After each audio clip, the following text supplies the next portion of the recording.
अखण्डमण्डलाकारं व्याप्तं येन चराचरं तत्पदं दर्शितं येन तस्मै श्रीगुरवे नमः।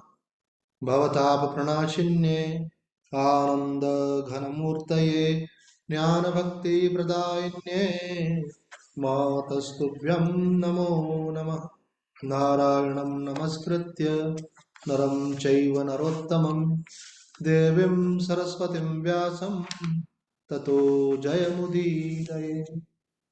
श्रीमद् भगवद गीता के 6वें अध्याय का हम लोग मनन कर रहे हैं, जिसके अंतर्गत कल हमने देखा था कि अर्जुन भगवान से प्रश्न पूछ रहा है कि ऐसे व्यक्ति की क्या गति होगी जिसका साधन लक्ष्य प्राप्ति के पहले ही छूट गया। उसमें प्रश्न को देखकर कई प्रकार की संभावनाएं प्रकट हो रही थी। एक तो ये कि जिस व्यक्ति ने सत्संग तो किया है लेकिन साधना नहीं करता, पर यहाँ पे महात्माओं ने बताया नहीं, अर्जुन का अभिप्राय ऐसा नहीं है। अर्जुन का अभिप्राय ऐसे साधक से जिसने सत्संग भी किया है और सत्संग के बाद ये निश्चय भी किया है कि मेरे जीवन का लक्ष्य ब्रह्मानुभूति भगवत प्राप्ति ही है। इतना ही नहीं, बल्कि वो उस साधना में भी लगा हुआ है। निरंतर साधना में लगे रहने पर भी कभी ऐसा होता है कि आयु अल्प है और कार्य नहीं बन पाया, अथवा हमारी पात्रता इतनी नहीं है कि हमको साक्षात्कार हो और उसके पहले ही देहपात अंतिम समय में हो गया, अथवा कि साधक एक तरफ तो परमात्मा की तरफ जाना चाहता है और दूसरी तरफ संसार के सुखों का परित्याग भी नहीं करना चाहता। तो ऐसा भी हो सकता है कि सुख के कुछ संस्कार उसके उठ आए और उसमें वो लिप्त हो जाए, अथवा ऐसा भी हो सकता है कि साधक के जीवन में कोई विघ्न आ जाए, कोई बड़ा संकट आ जाए, बड़ी कठिन परिस्थिति आ जाए और उसके कारण से उसका मन उपासना से हट जाए।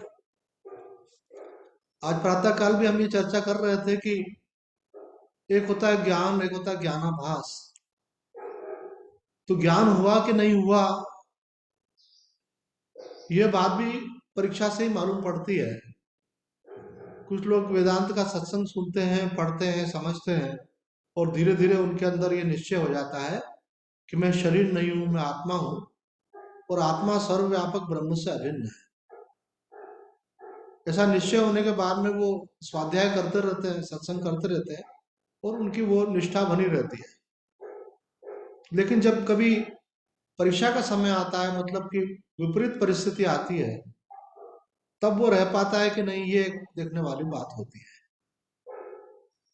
तो हम बतला रहे थे कि एक माता जी इस प्रकार से हमेशा बोलती थी कि मैं शरीर नहीं हूं, मैं आत्मा हूं, मैं ध्यान किसका करूं, मैं जप किसका करूं। गुरु ने बता दिया, निश्चय हो गया, मेरा जीवन धन्य हो गया।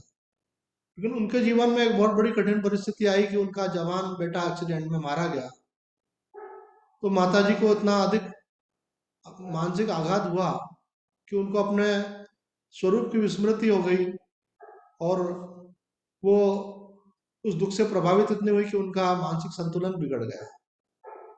तो कहने का अभिप्राय है कि जब आप आत्मा हो, ब्रह्म हो, तो जब आप शरीर ही नहीं हो तो संतान किसकी। और जन्म मृत्यु तो एक खेल के समान है, आत्मा तो शाश्वत रहता है। पर ये प्रभाव इसलिए हुआ कि जितना गहरा आत्म निश्चय था, उससे भी गहरा संतान का मोह था और वो मृत्यु के साथ प्रकट हुआ और उसने ज्ञान के उस विचार को हिला करके रख दिया। तो ज्ञान वृत्ति रूप में ही है अथवा अनुभूति बन गया है, इसको समझना भी थोड़ा कठिन विषय है। तो यहाँ पे जब अर्जुन प्रश्न पूछ रहा है कि ऐसे व्यक्ति की गति क्या होगी, कहीं वो नष्ट भ्रष्ट तो नहीं हो जाएगा बादलों की तरह, क्योंकि उसको साधन छूट गया और लक्ष्य की प्राप्ति नहीं हुई। तो भगवान यहाँ पे आगे हम देखेंगे कि अर्जुन को बतलाएंगे कि ऐसे व्यक्ति की क्या गति होती है। अर्जुन भगवान से निवेदन कह रहा है एतन में संशयम कृष्ण शत्रुमर्हस्य शेषतः तदन्य संशयस्यास्य चेता न युगपद्यते। कि हे श्री कृष्ण, मेरे संशय को पूर्णतया छेदन करने में आप ही समर्थ हैं। आपसे भिन्न इसे कोई छेदन करने वाला नहीं हो सकता। कारण कि आप पूर्ण ब्रह्म हैं और भगवान ने कहा भी है कि मैं सबका आदि कारण हूँ, मैं सबको जानता हूँ, मैं सबका आदि हूँ, मैं अंत हूँ, तथा आप बड़े मेधावी, संशय शून्य और सर्वज्ञ हैं। भगवान जो है सर्वज्ञ है, जीव कभी सर्वज्ञ नहीं हो सकता। जीव अपनी उपाधि का त्याग करके अपने ब्रह्म स्वरूप का अनुभव तो कर सकता, लेकिन भगवान जैसे सर्वज्ञ हैं, भूत भविष्य को जानने वाले, और जैसे भगवान सर्वशक्तिमान है, उस प्रकार से साधक को कभी भी अवस्था प्राप्त नहीं होती, भले यह अनुभव हो जाए कि मैं सर्वव्यापक सच्चिदानंद स्वरूप आत्मा हूँ। तो अर्जुन भगवान से कह रहा है कि भगवान, मेरे संशय का छेदन न कोई देवता कर सकता है, न कोई ऋषि मुनि कर सकता है।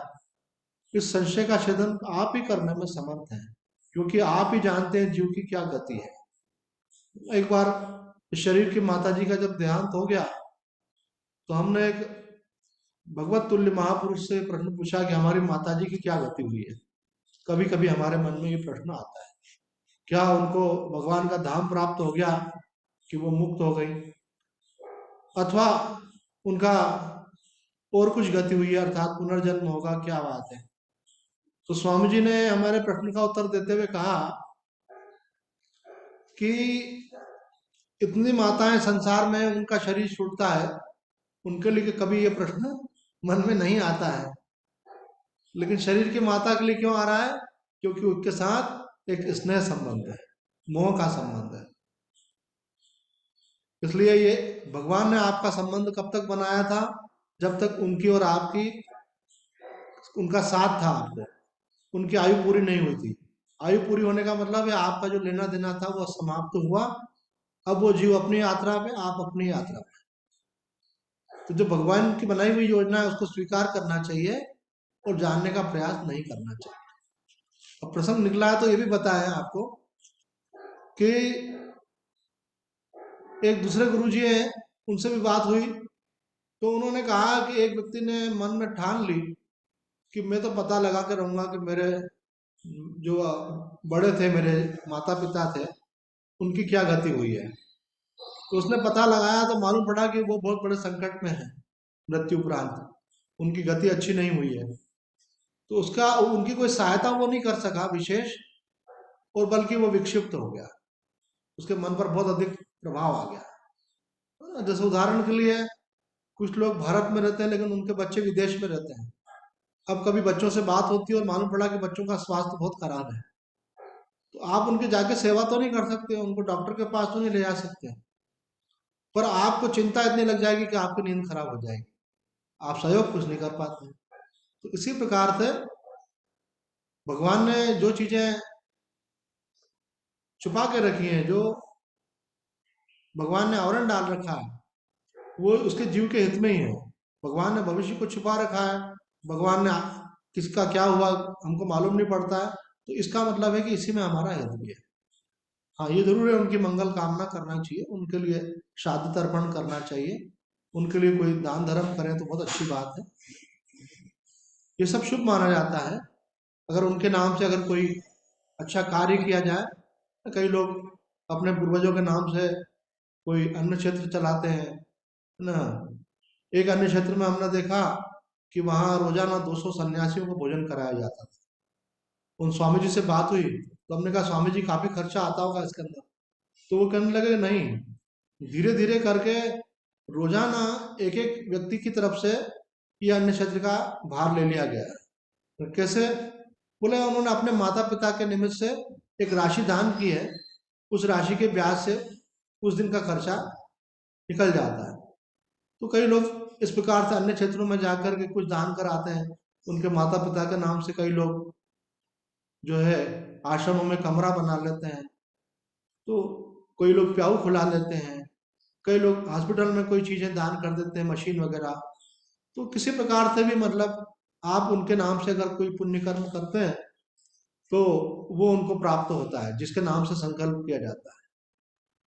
तो ये अभी एक प्रश्न इसमें भी निकल करके आता है कि आजकल लोग बहुत ऐसा पूछते हैं, भाई ये जो हम श्राद्ध आदि करते हैं इसके क्या फायदा, इसका क्या औचित्य, जब व्यक्ति चला गया तो उसके बारे में करने से क्या फायदा। तो चला जरूर गया है, लेकिन आप उसके ऋणी हो क्योंकि उसने आपके लिए बहुत कुछ किया है, तो इसलिए आपको चाहिए उसके लिए आप कुछ करो। तो बोले उसको मिलेगा कैसे, वो चला ही गया है। तो शास्त्र कहता है कि जिसके नाम से संकल्प किया जाता है उसके पास पहुंचता है ना। जैसे बच्चे आपके विदेश में बैठे और उनको धन की आवश्यकता हो, तो आप मनी ट्रांसफर करते हैं तो उनको वहां पे अपने अकाउंट में प्राप्त हो जाता है। तो आपके द्वारा किया गया पुण्य जो उनके नाम से होता है वो उनको प्राप्त होता है, वो जिस भी जगह होते हैं।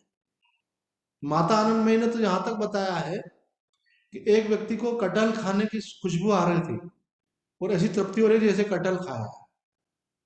तो माँ ने उससे पूछा कि तुमको क्या अनुभव हो रहा है, तो उन्होंने बताया मुझे ऐसा अनुभव हो रहा है।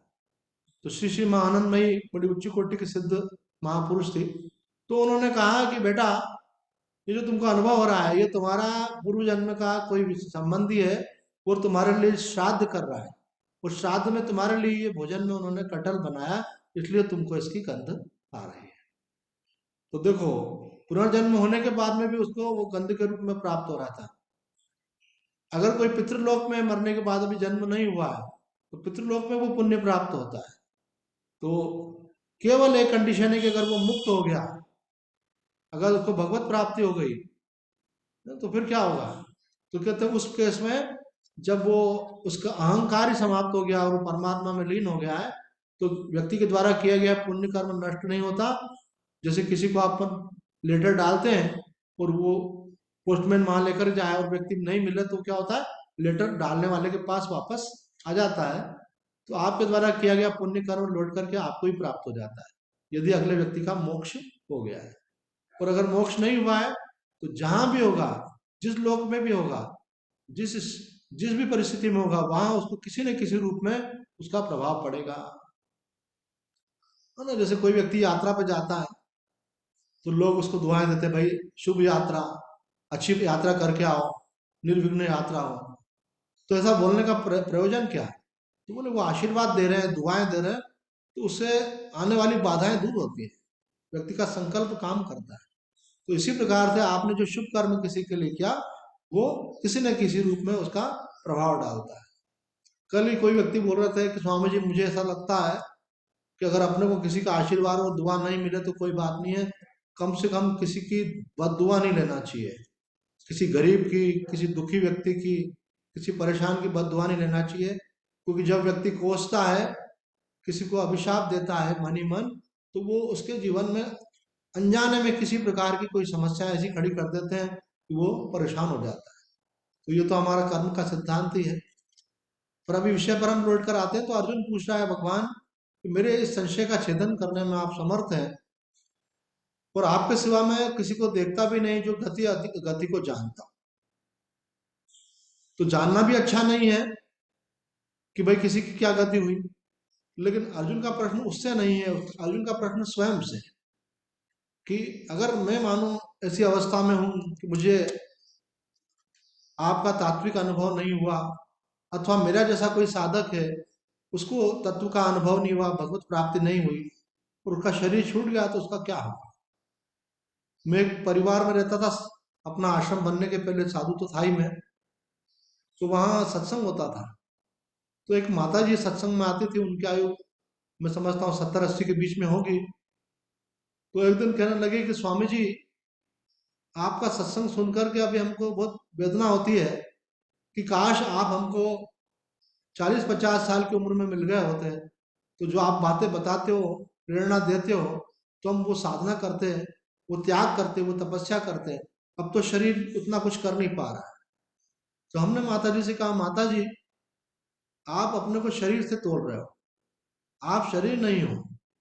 जो शरीर में रहने वाला जीव है, यह आध्यात्म की यात्रा उसकी है। आप जितना भी आज प्राप्त करोगे, जो भी सुनोगे, जो भी आपके भाव जागृत होंगे, भगवत प्रेम जागृत होगा, देहपात होने के बाद उन्हीं भावों को लेकर जीव अगली यात्रा में निकल जाए।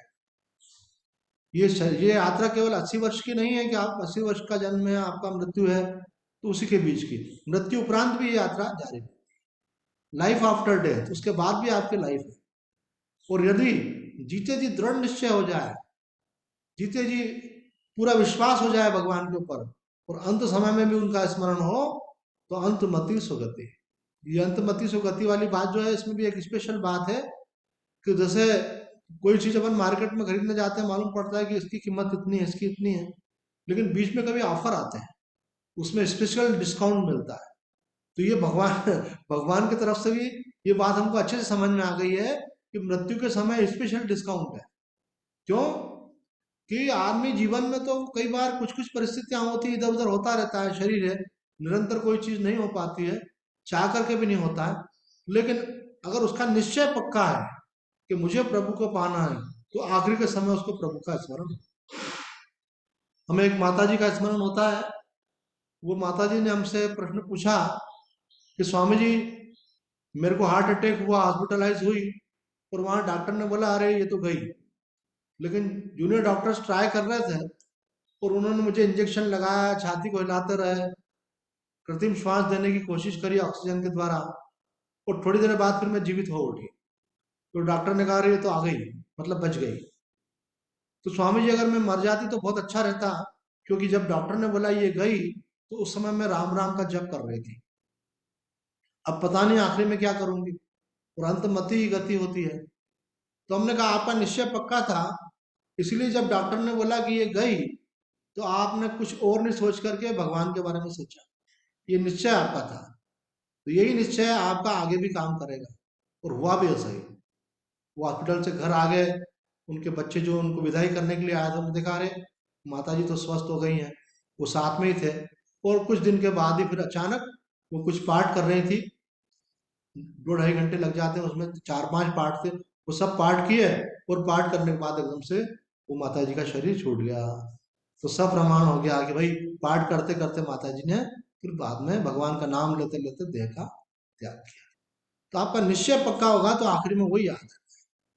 निश्चय ऐसी चीज होती है कि वो हर समय नहीं रहती है, वो संकल्प के रूप में रहती है, वो समय आने पर प्रकट हो जाती है ना। जैसा आपको अभी ये मालूम नहीं है कि अभी आपके मन में ये विचार नहीं है कि आप वैवाहिक हैं, कि आप कुंवार हैं, लेकिन कोई पूछ ले आपसे कि आप मैरिड हैं कि अनमेरिड, तो आप तुरंत बोल देंगे हाँ मैरिड है।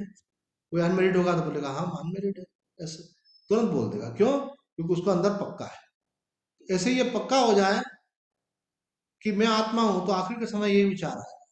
अथवा ये पक्का हो जाए कि मैं भगवान का हूं, तो आखिर में भगवान का ही स्मरण होगा कि भगवान के सिवा मेरा कोई नहीं है, मैं भगवान का हूं, और मेरा भगवान मेरे है, मेरा भगवान के अलावा कोई और नहीं, ऐसा दृढ़ निश्चय हो जाए। अंतमति सुगति, साधक की फिर वो गति होती है। तो यहाँ पर भगवान श्री कृष्ण अर्जुन के प्रश्न का उत्तर देंगे।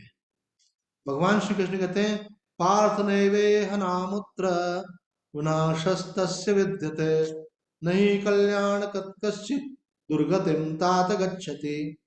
कि हे पार्थ, इस लोक और परलोक में कहीं भी उसका नाश नहीं होता, अर्थात कल्याण का साधन करने वाला कोई भी पुरुष दुर्गति को प्राप्त नहीं होता। अब यहाँ पे भगवान ने जो है बहुत बड़ा आश्वासन दिया है कि अध्यात्म के मार्ग में पतन की कोई संभावना नहीं है। अगर आप चल पड़े हो तो आपका नाश होने वाला नहीं है। आप अगर रुक जाओगे तो फिर वापस अगर आगे गति होगी तो वहां से आगे ही गति होगी। इसकी व्याख्या करते हुए उड़िया बाबा जी कहते हैं शमदम आदि साधन संपन्न होने पर भी निष्ठा की कमी के कारण यदि वह मार्ग से च्युत भी हो जाए, तो भी श्रद्धावान होने के कारण उसका नाश नहीं होता, क्योंकि उसके अंदर भगवान के प्रति श्रद्धा है। तो वो बीच में कभी ऐसा होता है, कोई अंतराल आ भी गया, किसी कारण से साधन छूट भी गया, लेकिन श्रद्धा है तो फिर उसी मार्ग पर चल पड़ेगा। बाबा दृष्टांत दे रहे हैं यहाँ पे जड़ भरत का। जड़ भरत आदि के समान उसका भी पुनर्जन्म हो सकता है, परंतु उसे ज्ञान की विस्मृति नहीं हो। जड़ भरत का दृष्टांत प्रसिद्ध है कि वो राजा थे, और राजा होने के बाद उन्होंने सब परित्याग कर दिया राजपाट का, और वन में जाकर के भगवत भजन करने लगे। लेकिन संयोग से ऐसा कुछ हुआ कि एक हिरणी ने उनके सामने बच्चे को जन्म दिया और उसके बाद में वो हिरणी मर गई। तो उनको बच्चे के ऊपर दया आई और उन्होंने उसको संभाला। तो धीरे धीरे करके उस बच्चे का हिरण के बच्चे में उनका मोह हो गया और आखिर के समय हिरण का चिंतन होने के कारण उनका अगला जन्म भी हिरण का हो। लेकिन उनको जो साधना की हुई थी उसकी विस्मृति नहीं हुई। हिरण के जन्म में भी वो जो है सूखी घास ही खाते थे, किसी का संग नहीं करते थे, क्योंकि वो पुराने साधक थे।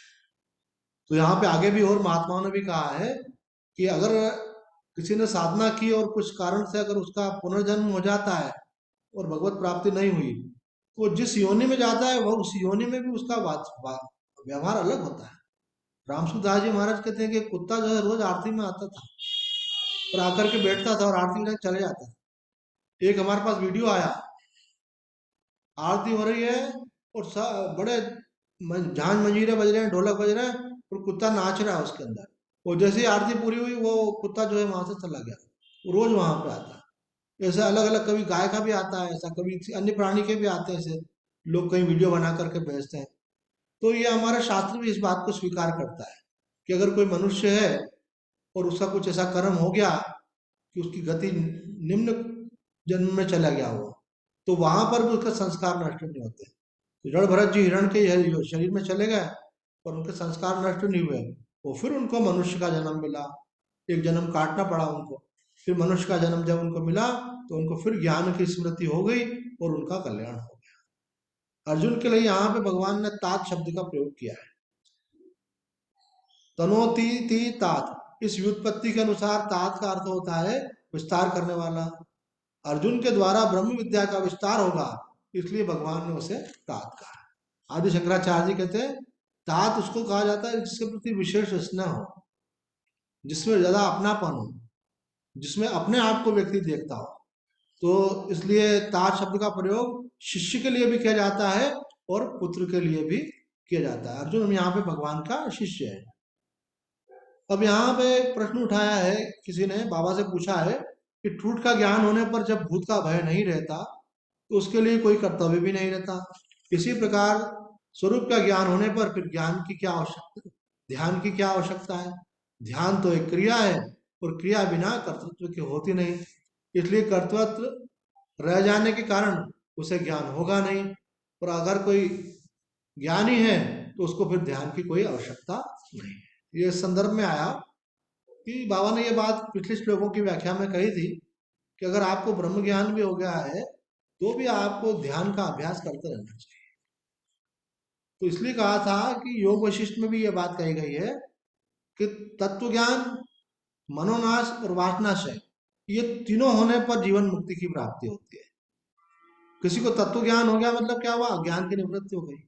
बाबा का इस विषय में स्पष्ट मत है कि आत्मा के ऊपर जो वेदांत में कहा गया 3 आवरण है, मल, विक्षेप और अज्ञान। तो अज्ञान की निवृत्ति तो ज्ञान से होती है। पहले गुरु के उपदेश और शास्त्र को पढ़ करके परोक्ष ज्ञान होता है, मतलब हम जान लेते हैं कि ऐसा ऐसा आत्मा होता है। उसके बाद अप्रोक्ष ज्ञान होता है, मतलब निश्चय होता है कि वही आत्मा में हूँ, वही ब्रह्म में हूँ, इसको बोलते हैं अप्रोक्ष। पर अप्रोक्षानुभूति अलग चीज होती है। बुद्धि में इस वृत्ति का निश्चय होना अलग बात है और वृत्ति की निवृत्ति होकर के स्वरूप में स्थिति होना अलग बात है। जैसा हमने उस माता जी के केस में बताया अभी दृष्टांत में कि माता जी के अंदर अप्रोक्ष निश्चय तो था कि हम आत्मा हैं, लेकिन अनुभूति नहीं होने के कारण जब उनके जवान बेटे की मृत्यु हुई तो उनका चित्त हिल गया और वो निश्चय प्रभावित हुआ और माता जी जो है जीव भाव में, देह भाव में आ गई। लेकिन अनुभूति जिसको होगी तो बोले अनुभूति हो गई तो हो गई, सदा के लिए हो गई। तो अनुभूति हुई कि नहीं हुई ये स्पष्ट नहीं होता। इसी प्रकार अखंडानंद जी महाराज ने भी एक बार उड़िया बाबा जी से प्रश्न पूछा कि बाबा, जो व्यक्ति आकर के बोलता है कि आपकी कृपा से मुझे अपने स्वरूप का बोध हो गया है, फिर आप उसको ऐसा क्यों बोलते हो ब्रह्मा अभ्यास करते रहो। तो बाबा ने कहा कई बार व्यक्ति को ज्ञानाभास होता है, ज्ञान नहीं होता, उसको लगता है मेरा काम बन गया है और ऐसे में वो छोड़ दे तो उसकी अंत समय में गति बिगड़ सकती है। मृत्यु के समय आदमी का सारा मोह पुनः जागृत होता है। इसलिए साधक को साधना करने में कोई नुकसान तो है ही नहीं, और अगर ज्ञान हो गया तो भी वापस से तो अज्ञान होगा नहीं। पर अगर ज्ञान नहीं हुआ और अगर साधन का त्याग कर दिया तो पीछे चला, अर्थात इस जन्म में मोक्ष नहीं हो पाएगा उसका।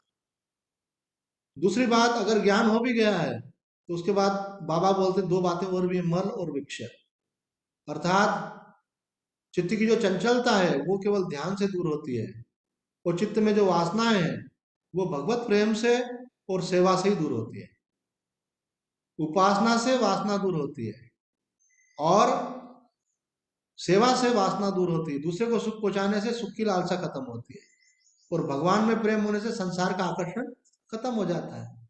तो जब मल और विक्षेप ये दोनों भी आवरण जो है हट जाते हैं, तो साधक तत्व साक्षात्कार तो पहले ही कर चुका है, अर्थात ज्ञान उसको हो चुका है। अब उसको जीवन मुक्ति की अवस्था प्राप्त। तो जो पिछले श्लोक थे उसमें व्याख्या करते हुए ये बात भी कही गई थी कि जिसको तत्व साक्षात्कार हुआ है वो तो ज्ञानी है, वो तो योगी अर्थात ज्ञानी है, लेकिन जिसको तत्व साक्षात्कार के साथ मनोनाश और वासनाक्षय भी हो गया है, वो योगी नहीं है बल्कि परम योगी है, अर्थात वो जीवन मुक्त है। जीवन मुक्ति के लिए तत्व साक्षात्कार के साथ मनोनाश वासनाक्षय भी विकसित है। बोले ज्ञान हो गया और मनोनाश वासनाक्षय नहीं हुआ, ऐसे व्यक्ति की क्या गति होगी? तो बोले गति तो उसकी उसी समय होगी जब ज्ञान हुआ तभी मुक्त हो गया। लेकिन वासनाक्षय और मनोनाश नहीं होने से फिर विक्षेप अंतःकरण के स्तर पर बने रहेंगे। वो जानेगा कि अंतःकरण में नहीं हूं, लेकिन अंतःकरण की वासना उसको विक्षेप पैदा करेगी, है ना। जैसे किसी को मानो अंतःकरण में कुछ विशेष खाने की इच्छा, मानो खीर पीने की इच्छा है। अब ज्ञान तो हो गया और अंतःकरण में संस्कार है, वो उठ रहा है खीर मिलना चाहिए, नहीं मिल रहा है तो मन को खराब लग रहा है। तो इसी प्रकार से कोई भी वासना विक्षेप पैदा कर सकती है, पर वासना क्षय हो जाने पर बिल्कुल निर्मल जल के समान शांत हो जाता है वो। बिल्कुल जैसे बुझी हुई अग्नि होती है उस प्रकार से सब वासनाएं शांत हो गई, तो उनके फिर विक्षेप करने की संभावना भी समाप्त हो जाती है। तो यहाँ अर्जुन के को भगवान समझा रहे हैं, यहाँ प्रश्न उठाया गया कि भाई साधक को साधना करते रहने की क्या आवश्यकता है? तो बोले साधना करते रहने से उसके जीवन में फिर इस प्रकार की संभावना नहीं रहती कि वो वापस पीछे लौट जाए। अगर काम बन चुका है तो उसमें परिपाक को प्राप्त होता है। और ये जो कहा जा रहा है कि ज्ञान हो गया तो फिर ध्यान की क्या आवश्यकता है, तो बाबा इसमें बोल रहे हैं ऐसा भी प्रमाण है, आत्मा वारे द्रष्टव्य श्रोतव्य मंतव्यो निधिध्यासितव्य, ये श्रुति का मंत्र है जिसमें कहा गया है कि आत्मा को देखो, उसका श्रवण करो, उसका मनन करो और उसका निधिध्यासन करो आत्म तत्व का। तो यहाँ पे बाबा कह रहे हैं कि पहले कहा है द्रष्टव्य, अर्थात जिसने देख लिया उसको कहा जा रहा है कि तुम श्रवण मनन निधिध्यासन करो, अर्थात जिसने अनुभव कर लिया है उसका भी कर्तव्य है कि वो तत्कथनम तत्चिंतनम, उसी का कथन करे, उसी का चिंतन करे और उसी में रमण करे। अगर आपको आत्मा का अनुभव हो गया है तो आत्मा से बढ़कर तो संसार में फिर कुछ रह ही नहीं जाता, एक आत्म तत्व ही है, ब्रह्म तत्व ही है। तो फिर मन विषयों में जाएगा क्यों? ऐसे अगर विषयों में जा रहा है इसका मतलब विषयों की सत्ता बनी हुई है। सतत आत्मभाव बना रहे, आत्मनिष्ठा बनी रहे, तो संसार की कोई चीज प्रभावित ही नहीं करेगी और उस निष्ठा में ही आनंद का अनुभव। जब जान लिया झूठा है संसार तो उसके अंदर मन कैसे जाएगा भाई? फिर तो जो सत्य है उसी में मन रहेगा। तो ये बात भगवान ने यहाँ पर जो कही है उसका उसके ऊपर मनन करना चाहिए। यहाँ पर हम देखते हैं कि जो भगवान ने कहा उसकी व्याख्या करते हुए रामसूदास जी महाराज कहते हैं, वास्तव में यह साधक अंत समय में स्थिति न रहने से, परम तत्व की स्मृति न रहने से साधन भ्रष्ट है। इसका तात्पर्य यह नहीं कि उसने संसार को छोड़ दिया, परमात्मा की प्राप्ति के साधन से विचलित हो गया, मोहित हो गया, लेकिन अंत में उसको प्राप्ति कौन सी होगी? बोले जहां खड़ा है उसकी आगे की यात्रा प्राप्त होगी, अगला जन्म उसका उसी प्रकार का होगा ताकि उस यात्रा में वो आगे बढ़ जाए। शंकराचार्य जी महाराज कहते हैं कि भगवान कह रहे हैं कि उसको उसका नाश नहीं होता, तो नाश का अभिप्राय क्या है? तो भगवान का अभिप्राय है कि उसको हीन जन्मों की प्राप्ति नहीं होती, अगर कोई कर्म विशेष है तो वो कट जाएगा और उसकी यात्रा वहां से आगे की ओर बढ़ेगी। कोई मुझसे पूछ रहा था कि स्वामी जी एक क्रम विकास है, जीव नीचे से धीरे धीरे ऊपर की तरफ बढ़ता है, अमीबा से लेकर के मनुष्य तक का विकास है, यही डार्विन की थ्योरी है। फिर हमारे शास्त्र ऐसा कैसे मान लेते हैं कि मनुष्य बनने के बाद फिर आदमी पशु बन सकता है, जैसा कि हिरण का दृष्टांत भरत जी के केस में आता है। तो बोले हमारा एक संप्रदाय वो तो ऐसा मानता है कि मनुष्य के बाद मनुष्य ही बनेगा तब तक जब तक कि मुक्त नहीं हो जाता। तो हमारा शास्त्र ऐसा बोलता है कि कर्म विशेष के प्रभाव से नीचे की योनि में जाता है, पर उसके बाद फिर पूरे 84 में नहीं जाता है। वो उस योनि का भोग करके फिर पाप कट जाने के बाद फिर उसका अवसर प्राप्त होता है। तो यही बात यहाँ शंकराचार्य जी कह रहे हैं कि उसको फिर हीनता की तरफ नहीं जाना पड़ता है, वो उत्कर्ष की तरफ भी बढ़ता है। यही भगवान के कहने का अभिप्राय यहाँ पर है। परमात्म प्राप्ति में विनाश नहीं होने का, यहाँ पे जो भगवान कह रहे हैं नहीं कल्याण कृत कश्चित दुर्गतिम ताद गच्छति, तो स्वामी जी इसकी व्याख्या करते हुए बोल रहे हैं कि परमात्म प्राप्ति के मार्ग में निराश होने का कोई स्थान नहीं है। जैसे कोई व्यक्ति बद्रीनाथ की यात्रा पे निकला, अब वो किसी निश्चित दूरी तक पहुंचा, अभी बद्रीनाथ आया नहीं है, वो क्या करता है, कोई धर्मशाला है, कोई लॉज है, अथवा कोई आश्रम, उसमें ठहर जाता है। फिर दूसरे दिन उठता है तो वो अपने घर नहीं पहुंच जाता है यात्रा में जहां तक पहुंचा था वहीं रहता है, उसके आगे की यात्रा करता है। इसी प्रकार से आध्यात्म की यात्रा भी है। मोक्ष नहीं हुआ, साक्षात्कार नहीं हुआ, और आखिर के समय मन कहीं भटक गया, अथवा मृत्यु के कारण आपका मृत्यु आ गया और आपका काम नहीं बन पाया अभी, तो यहाँ भगवान जो कह रहे हैं, तो स्वामी जी कहते हैं उनका अभिप्राय ये है कि वहां से आगे की यात्रा उसके अगले जन्म में आरंभ हो जाएगी।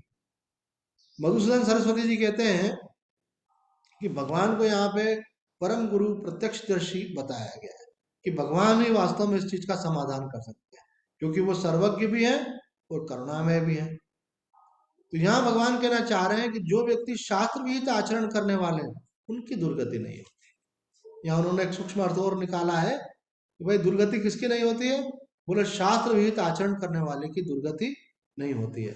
एक श्लोक भी यहाँ पे कोट किया है, बहुत सुंदर श्लोक है, जिसका मन एक क्षण के लिए भी ब्रह्म विचार में स्थिरता को प्राप्त हो गया है, उसने समस्त तीर्थों में स्नान कर लिया, सारी पृथ्वी का दान कर दिया, सहस्त्रों यज्ञ कर लिए, समस्त देवताओं का पूजन कर लिया, संसार से अपने पितरों का उद्धार कर दिया, और तीनों लोक में वह सबका पूज्य हो गया। बोले ब्रह्म ज्ञान इतनी बड़ी चीज है कि यदि एक क्षण के लिए, क्योंकि वो अनुभव हुआ तो सदा के लिए होता है, तो बोले एक क्षण के लिए भी अगर आपका मन उस ब्रह्म में स्थिर हो गया, वो ब्रह्म विचार में स्थिर हो गया, तो आपको बाकी सब जो कर्मकांड और उपासना आदि है उन सब का फल प्राप्त हो जाता है। इतना बड़ा ये होता है। तो जो व्यक्ति ब्रह्म चिंतन में लगा हुआ है उसकी दुर्गति की तो कोई संभावना है ही नहीं, अवश्य उसका कल्याण होकर के रहेगा। तो आज इतना ही कहकर अपनी वाणी को विराम देते हैं। आइए प्रेम से भगवान का नाम लें। श्री राम जय राम, जय जय राम। श्री राम जय राम, जय जय राम। श्री राम जय राम, जय जय राम। श्री राम जय राम, जय जय राम। श्री राम जय राम, जय जय राम। श्री राम जय राम, जय जय राम। सच्चिदानंद भगवान की जय।